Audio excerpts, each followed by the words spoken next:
Welcome to From Betrayal to Breakthrough, and here is a mini dose of Dr. Debi where I'm sharing tips, suggestions, strategies, and sometimes just motivation to have you move past your betrayal once and for all. I was speaking with someone yesterday who had questions about what we do within the PBT Institute, and I said, well, really all we do is we assess what stage out of the 5 stages from betrayal to breakthrough you're at, and then based on that stage, we give you those classes and those coaches to move you to the next stage and the next and the next. So she said, well, what stage am I in? I said, stage 3 and moving towards stage 4. Like you have a foot in stage 3 and a foot in stage 4. And I explained it. It's like stage 3 is the hardest stage to leave. And it's like if you were on a trapeze and you're grabbing hold of one bar, that's stage 3. And you can grab hold of the other bar, stage 4, but you're not going anywhere. And you don't get to stage 4 unless you let go of stage 3. And I shared with her all the benefits she's getting from staying there. She doesn't have to make any big decisions. She doesn't have the fear of, will she outgrow this relationship if she heals? We sabotage ourselves from our own healing because we don't want to outgrow a relationship. We do that a lot. So many reasons. So when I pointed it out to her, she goes, oh my gosh, I am in stage 3. But here's the reason why she's moving towards stage 4. She's doing lots of stuff to help her heal. She was telling me doing EMDR and doing, journaling and meditating, processing in very different ways, grieving, mourning the loss of the relationship. These are all important things to do. But when you're still getting benefit from being stuck, you stay. And when the pain of where you are is greater than the fear of the unknown, you jump. That's when you jump to stage 4. So really easy. Find out what stage you're in and what will it take to get to the next stage and the next and the next and the next. You've been through the worst of it already. You owe it to yourself to move completely and fully through the 5 stages from betrayal to breakthrough. It's proven. It's predictable. Don't stay stuck. You've been through the worst of it already. Hope that helps.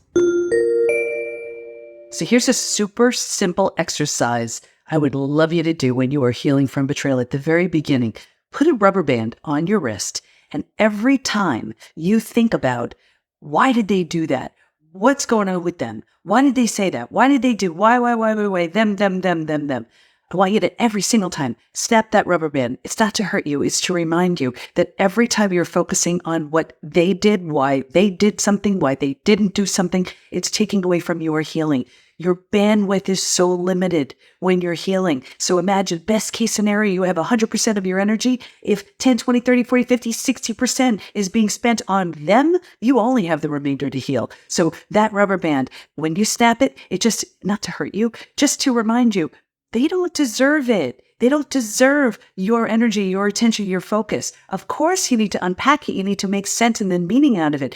But you also need to know how much time, effort, energy you're spending on them because it's taking away from you. So put that rubber band on and you may be shocked at how often you are snapping that band. And it's a great place to start because you cannot change what you're not aware of. I was working with one of our members in the PBT Institute yesterday, and she's been in stage 3 out of the 5 stages from betrayal to breakthrough for a while. Stage 3 is the most common place we get stuck. And she said, I don't know what it is, but every time I'm doing everything, I'm doing the right things, I'm really working hard, I move to stage 4 and I sabotage myself. What the heck? So we started talking and I asked her, well, what happened the last time you really made a significant change in your life? And all of a sudden she said, oh my gosh, when I did that, I lost my friends. I was kicked out of my church. Like it was whatever went down, it was really big. So in her mind, she's associated change with loss. As long as the mind associates change with loss, of course you're going to sabotage yourself, where someone else may associate change with growth.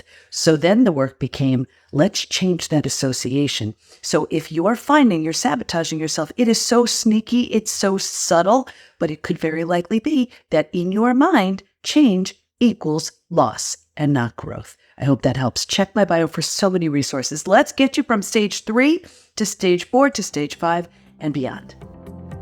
You need the right tools, support, and the right community to move through the 5 stages from betrayal to breakthrough. And we have all that within the PBT Institute. So join us at the PBT, as in post-betrayal transformation, thepbtinstitute.com. There's a version of you who's so confident, healthy, peaceful, and happy. on the other end of your healing, and we can't wait to help you get there. We got you. Thanks for listening, and here's to your breakthrough.